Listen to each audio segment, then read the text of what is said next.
The Roar of Awakening and Ode to Deceit are the brand new tier 95 dual wield magic weapons, and it's dropped from the final boss of the Sanctum of Rebirth in both normal mode and hard mode. And today, we're going to look at these weapons together, so you can decide if you feel like it's worth getting or not.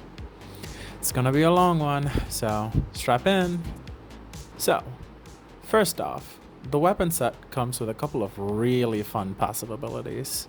One that passively increases the damage done by damage over time or DOT abilities, namely Corruption Blast, Combust, and the weapon special by 30%. And the other being where you gain Essence Corruption stacks whenever you use DOT abilities. Every single hit splat from a DOT ability will add one Essence stack, right? Now, with at least one Essence Corruption stack, your DOT abilities have a 30% chance of insta-proccing all of their damage at once if this effect activates. The ability does not go on cooldown. And fun fact, the weapon spec is also a DOT ability that's affected by this. What this essentially means is you could potentially back-to-back weapon spec, or even back-to-back, given the RNG, of course. The spec also hits really hard, but we'll come back to that in a bit. So, with at least 25 Essence stacks, you gain a pretty sick little effect that most people might overlook.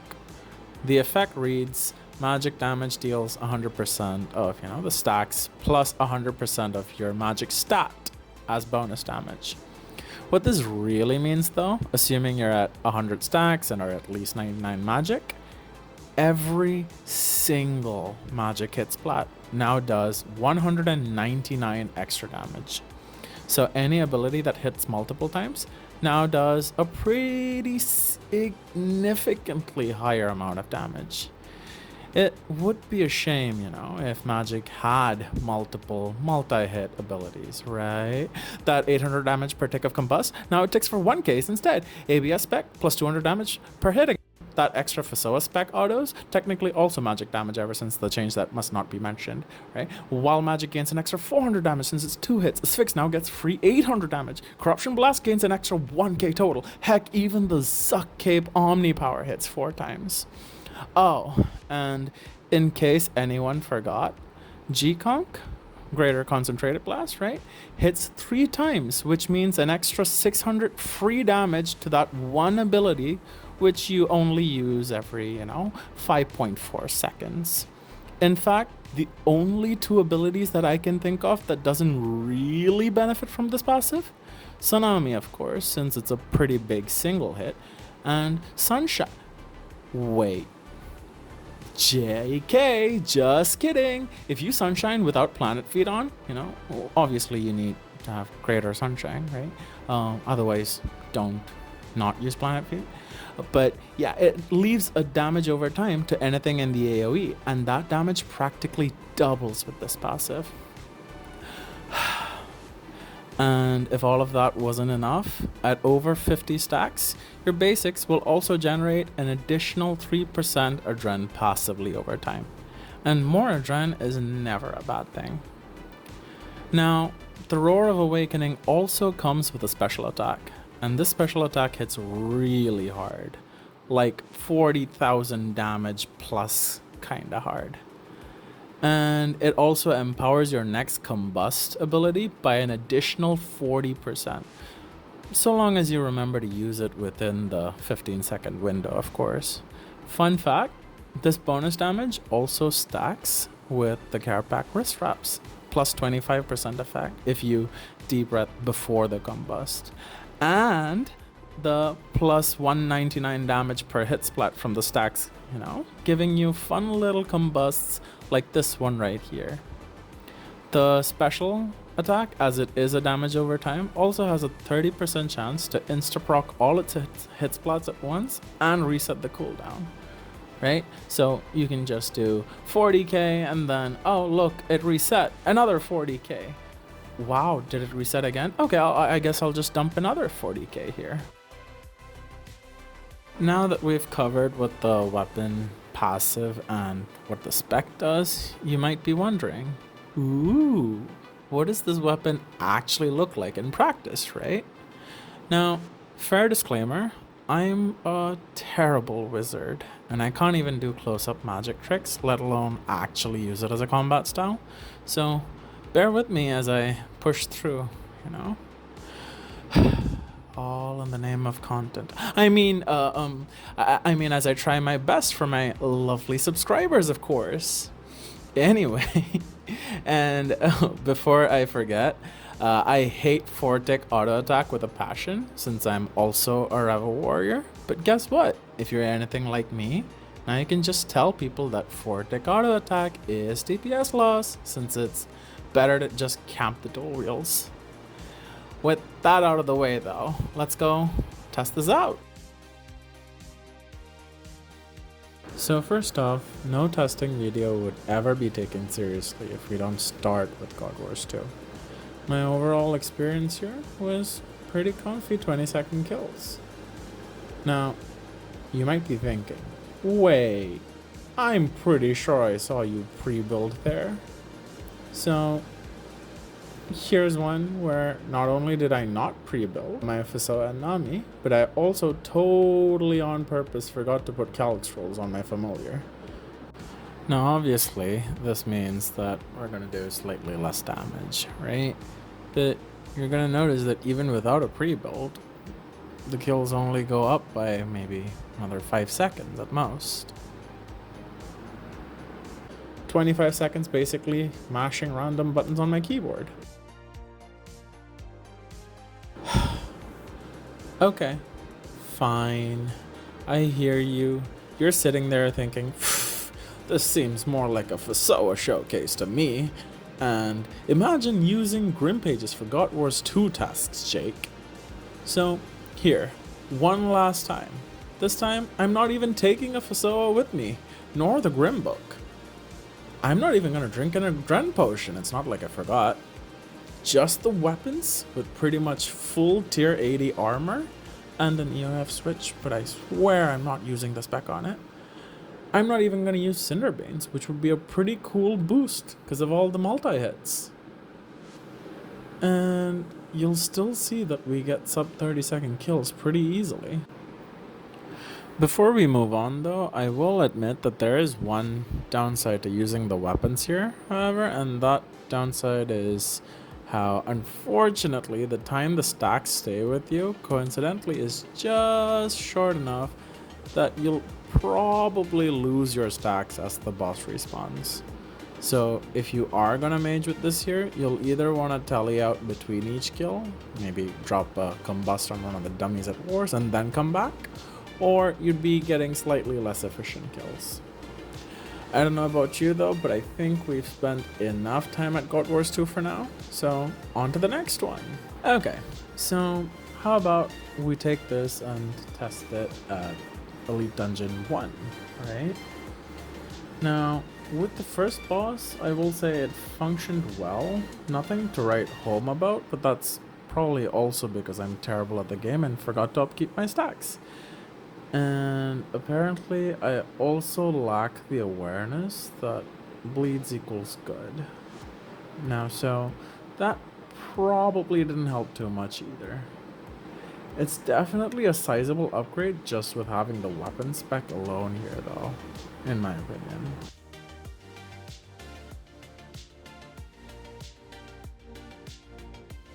Now, at Masuta though, I did notice a pretty cool little thing. So, ignoring the fact that I didn't realize my spec got reset, the sheer number of empowered multi-hits means with magic we're doing a lot of hit splats.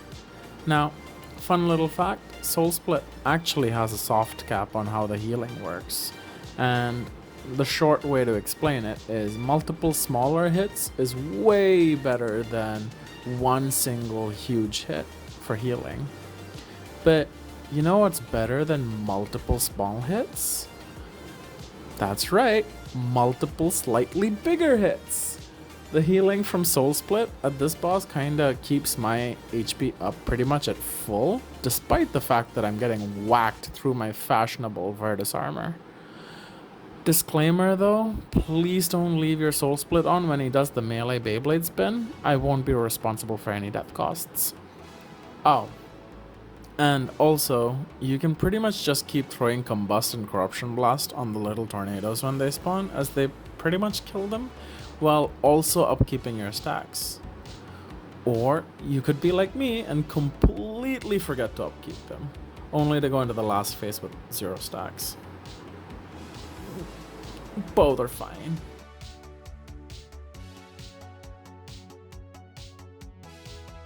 Okay, so now this is the part where we cut the clip and go to the Seiryu boss fight. Oh, wait. Cut the clip. No. Cut the clip. Cut the clip. You know what? I'm gonna blame Virtus for that one. Alright, so anyway, on to Seiryu now, right? Now, the goal at Seiryu is to bring the boss's HP down to 7.2 million life points, right?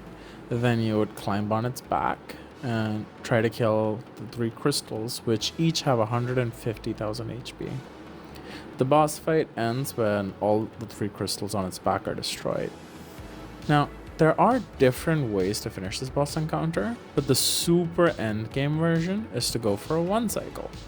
And to do that, ideally what you would do is you'd kill the first 2 crystals before the first set of healers come heal the crystals to full. And then you would dump your damage onto that last crystal to nuke it all the way down to 0 before you get forcibly brought back down. And if you don't hit the DPS check in time, you would get brought back down, where you'd have to bring the boss back down to 7.2 million HP, and then you'd have to climb back up. It's a whole ordeal.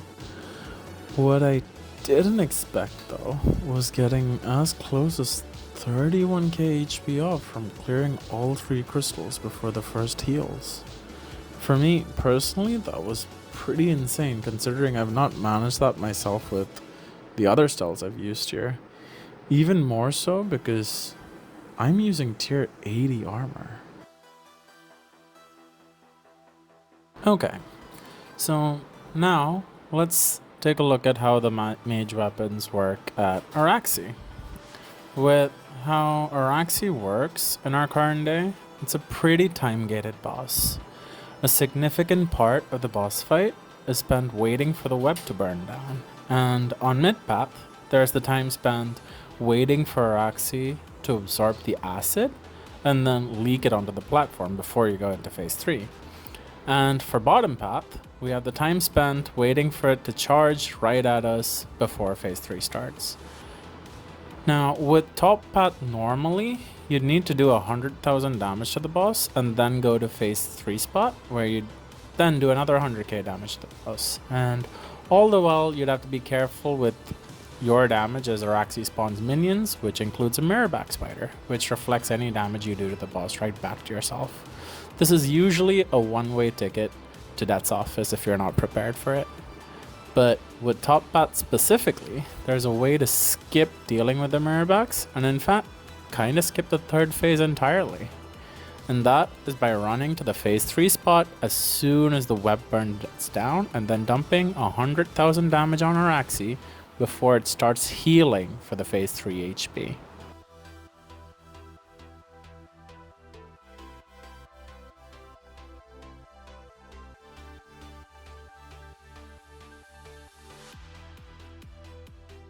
Overall, I'd say the tier 95s with magic here is pretty good. The skips are relatively easy. Even with me messing up, it skips pretty well. And for phase 5, you can generally kill the boss before it does any mechanics if you bring a dummy with you for a Dren. And before you ask, no, I'm not talking about your friend Jimmy. I mean a combat dummy.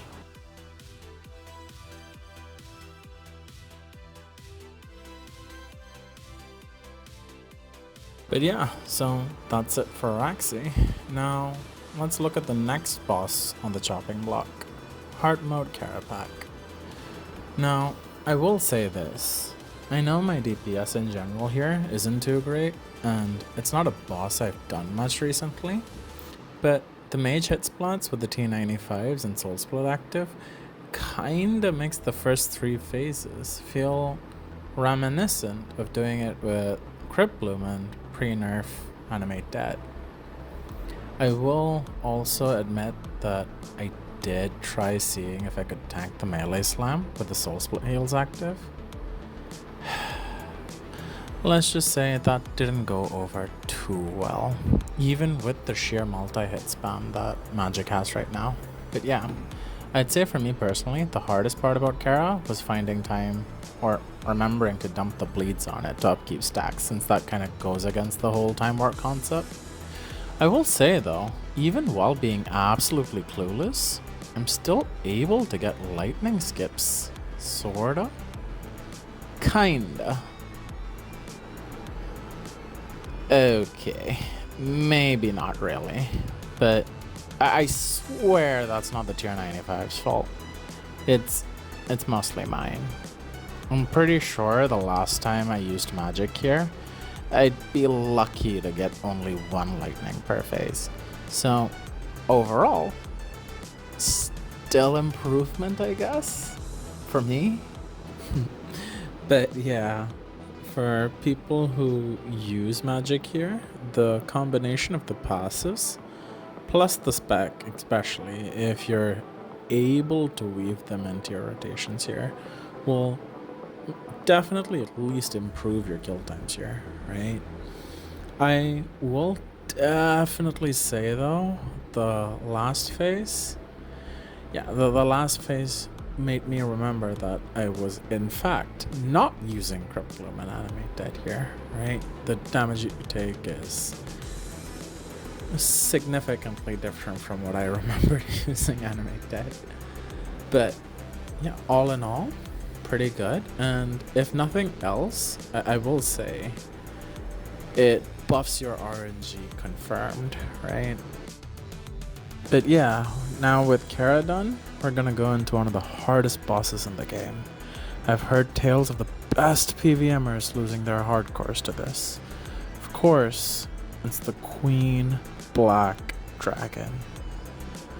Joking aside, at QBT with the tier 95 set, by far the hardest part is just remembering that it phases after every ability or 2, and that you need to click to, go to the pillars and stuff. Funnily enough, I feel like the biggest weakness Magic has right now is the lack of mobility, given that most of your time spent using Magic is with channeled abilities like Greater Concentrated Blast.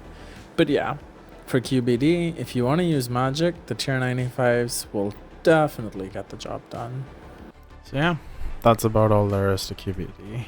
Now, let's take this and try it out at Raksha, the purple dinosaur. At Raksha, it was a bit iffy for my potato brain to come up with a start that lets you still have your cool stuff up for the pool skip. And as you can see, I clearly forgot to bring a melee halberd range weapon and laceration roots to deal with the pools here. So not skipping the pools doesn't sound like a very fun option. I noticed for me personally, my fun little middle ground was that I could start off with Sunshine and Nami, and so long as I slow down just a bit, I'll have both of them back up for the pool skip. I will say though, just like I've mentioned before, Magic's multi-hits combined with the stack's damage does make it much easier to just camp Soul Split here with Magic as well. If I had to compare it to something, I'd say it's kinda reminiscent to pre-nerf Fisoa Blood Autos, except it's whenever you can keep Soul Split on versus only during the Fisoa spec. As for the pool skip, I noticed it being way easier for me now compared to previously with Magic. Now, you might be watching me get terrible kill times at various bosses here thinking, oh boy, this guy wasn't kidding. he is a terrible wizard. And you'd be 100% right, which is why I think this weapon set, low-key, is actually really good. To put into perspective, I'm someone whose wizarding capabilities would make Hagrid's DPS look like evil Lucario's. So compared to my previous mage kills at all the bosses on the list so far, including this one, I can without a shadow of a doubt say that it's definitely beat my previous DPS times by a significant margin. With that said though, let's also take one last look at how well this works at Solak before we end the video. For as long as I can remember, Solak has always been a pretty DPS check heavy boss. We have phase 1, where you need to DPS the boss while dealing with the pads, the bomb right after the pads, the rootlings, which is kind of a DPS check. Then once you're done with that, you then have to, avoid the roots. Then you have to DPS Solak itself down. Then we have the sustained DPS check with the arms and legs, followed by the DPS check at the core. Then there's the DPS check to clear Solak at the stairs. And then you have the period where you're supposed to just DPS him down to soft cap HP before the last phase, followed by the DPS check for the last phase. I will say though, with the new tier 95s and full tier 80 gear, I didn't really notice much difficulty in hitting any of these DPS checks personally. With the arms and legs, you even end up having enough time to get or maintain your stacks by dumping combusts or corruption blasts on it. And previously for me with magic, I remember needing to really utilize G-Chain well to just clear them in time without losing out on DPS for the core. Now it feels like you can just chuck random abilities on them and they die with the extra damage from the stacks. The main difference I'd note for most DPS checks here, like the arms, legs, core, the last phase, everything, right, would be the fact that you'd be missing the free 20 to 30,000 damage from Deathmark with Necro, which adds up to be an extra 130k damage in total during the DPS checks that you'd have to do with a non-Necro style at this fight. In case you haven't noticed yet, by the way, I'm a moron, and I will say, if you forget to drop a bleed on the tornadoes or on Solak before you go up, and as soon as you come back down, unless you're doing a storm skip, you'll probably lose your stacks like I do in this kill, right? But fret not, because even if you need to rebuild your stacks during the stair/minesweeper phase of the boss fight, you'll still notice that you do a decent bit of DPS and you won't really ever get the Beyblade mechanic here. So, all in all, not the worst thing in the world, right? Probably not the most ideal, but honestly, if you can get kills in where you're able to at least skip the Beyblade spinning thing, I'd say that that's perfectly fine. Now, as for the last phase, right, that we're heading into right now, yep. So here, before the final DPS check, you can pretty easily bring him down relatively quickly. Okay, you'll see me taking time not going up, right, and just dumping damage on the boss here. Doing one sun rotation gets him down pretty far down enough that, yeah. For me, you will see me in this fight basically doing a 2-cycle on the witch here, but that's mostly just because I'm being extra careful. Okay, I'm pretty sure you can just 1-cycle it pretty easily and you'll still be fine for the final DPS check. But me personally, I didn't want to take any chances, not the most comfy wizard, and on top of that, right, I figured it would just be safer this way. Now, once you're done with that, for the final DPS check.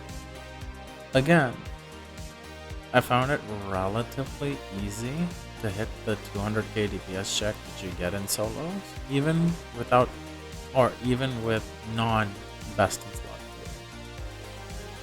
So, if you're someone who enjoys magic and enjoys using it at Solak, for example, you'll definitely enjoy having the tier 95s here for this boss.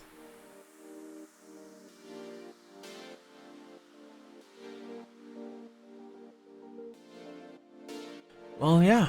So, for final thoughts, my personal experience with the Roar of Awakening and the Ode to Deceit is that it is without a doubt a pretty massive upgrade for Magic overall. Now, I'm not going to talk about the lore implications that the weapon set has because I'm sure Pride Slayer's going to do a much better job at that. But rather, my closing thoughts on it as an actual gear upgrade, right? So, yeah, I would also say that I love the fact that it's made in a way where you don't really have to EOF your Fasoa at all for it to be used efficiently. Not the biggest fan that the Fasoa is now just a spec switch once every minute, but hey, it's been that way since the Fasoa rework or /nerf anyway. All in all, I'd say Magic is pretty comfy to use now, especially if you're not fort ticking anymore, with way less switchscape required. You kind of just equip the Fasoa for the one spec attack once a minute, and then you camp the dual wield for the rest of the time. So, compared to the sheer amount of inputs you'd need to utilize range or melee at least relatively effectively, I'd say Magic is a lot more accessible now as a style. It's also the cheapest tier 95s in the game currently, at least at the time of me making this video. Would I say that it's easier to use than Necro? No. Necro is definitely still the most accessible style in my opinion, but for people that enjoyed using Magic before, or people that want to get into Magic now, it's definitely worth looking into. To give you an idea of the DPS difference I noticed from before dual wields versus after, in a 5-minute gem rotation at dummies with my terrible rotations, I was able to get barely 1.5 million on a gem after the combat beta went live with Magic when using the exact same gear with a Fasoa and dual wield seismics instead.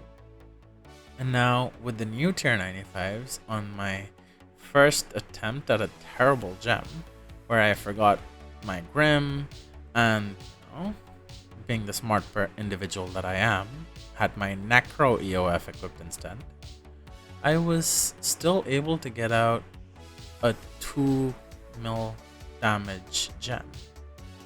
And then a couple attempts after, where I managed to big brain hard enough to remember both, an Essence of Finality and the Grimoire, but instead forgot that my Adren potion only had 1 dose left. I managed to still get almost a 2.3 mil gem. Now, while everyone knows that a gem dummy rotation isn't indicative of how much actual damage you do in boss fights, it's still a good indicator for the difference in DPS I noticed for myself at least. Now, while I will mention, I don't think even with the dual wheels, Magic is gonna rival the absolute DPS of perfectly using best in slot range or the burst of melee just yet. I will say, for how comfortable it is to use, the DPS is definitely way, way better than it ever was. So all of you aspiring Hogwarts enjoyers would probably have a lot more fun using the style now. With that said, thank you guys for watching. If there is anything I missed out on or something more you'd have liked to see, please let me know. I'm still just an average aspiring wannabe RS3 YouTuber, and I'm super grateful for anyone that made it this far. See you guys in the next one. Bye!